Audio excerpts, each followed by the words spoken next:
we were always saying that the support that the United States are giving us is an investment so that we would fight and no one else will have to fight Russia. And I think we are speaking and talking like a lot about what would happen for Ukraine to win, but we are not talking enough about what would happen if we lose. How would China and Iran and North Korea and Belarus and many other countries look at that? It will be definitely taken as a sign of weakness. And from what I have seen from Donald Trump, I don't think that he wants to, this is what he wants to present as the newly elected president of the United States, a weakness that he will be showing to the authoritarian regimes. So these are very disturbing signs. I was wondering aloud a moment ago, what are they thinking in Kyiv, in Ukraine, since the news of Donald Trump's re-election for a second term? We'll find out. Kira Rudik is on the line, Ukrainian MP, leader of the Kolos party. Hello to you, Kira. Hello, John, and thank you so much for having me. You're always welcome, Kira. Tell me, Kira, if you can, a bit about your thoughts and your feelings since the news of Donald Trump's reappearance as president for the second time. Well, we are concerned because we have discussed with you so many times, John, that there are no simple solutions to the complicated problems.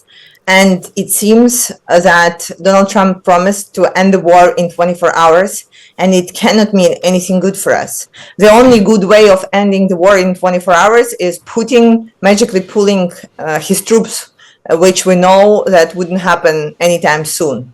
And to win the war, we need much more complicated steps. We need more weapons, we need supplies, we need permissions to shoot into Russia's territory. So right now, we are waiting on who will be in his new administration.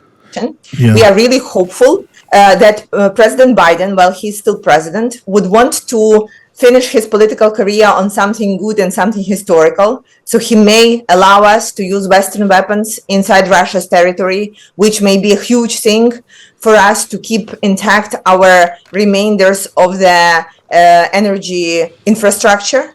And we are facing a very complicated winter. So we are working right now, both as Democrats and Republicans, as we intended to do all the times, and just hoping that the leader of the democratic world, there is one thing that when you are a candidate or to become a president of the United States, and another thing when you are actually a president, leader of the democratic world, that would want to support the country that is fighting for exactly what you claim to be standing for the democratic values, for the freedom. Yeah, you'll have seen, Kira, just in recent hours, Donald Trump's son, Don Jr., has been going on social media and almost being frivolous about this, saying that Volodymyr Zelensky, the leader of Ukraine, is going to have his allowance stopped. It's almost as if they're not taking it seriously. Yeah, it's very painful because, it's not, again, something that we ever wanted or something that we were asking because we wanted for our luxury, right? All the support that we asked for and received partially was because we want to survive. Simply as that, because at some point we made a choice that we don't want to be a part of Russia, that we want to be with our European family, that we are Europeans, that we are fighting for the same values. And we were always saying that the support that the United States are giving us is an investment so that we would fight and no one else will have to fight Russia. And I think we are speaking and talking like a lot about what would happen for Ukraine to win, but we are not talking enough about what would happen if we lose.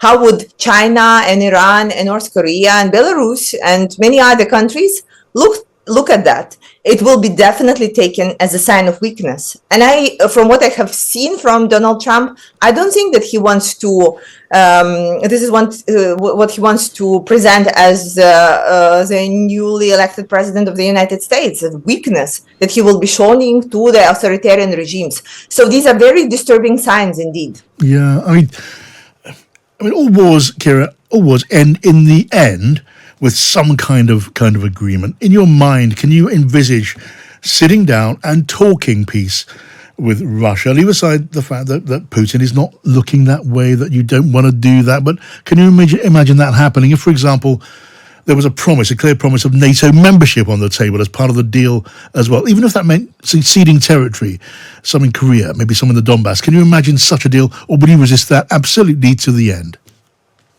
Look, if we are talking really hypothetically, it is possible to discuss some kind of agreement, right? But the question is about the security guarantees, which is very critical for us. The question is of making sure that Russia will keep their part of the bargain, because right now we don't hear anything about security guarantees, and we don't hear anything about making sure that Russia will admit to the deal.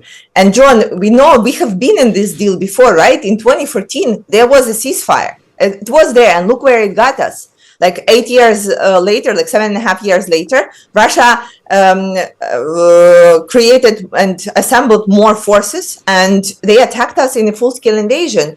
So right now, for us, basically going into that means just throwing this problem onto shoulders of our children. And for us, it means right now, living on this ticking bomb, where we wouldn't know what to do, and we will always be a target. And we have lost so much already. We have sacrificed so much. Almost every Ukrainian family right now has either someone fighting at the front or lost someone at the front. So the question would be what it was for if we are pressured for a peace deal.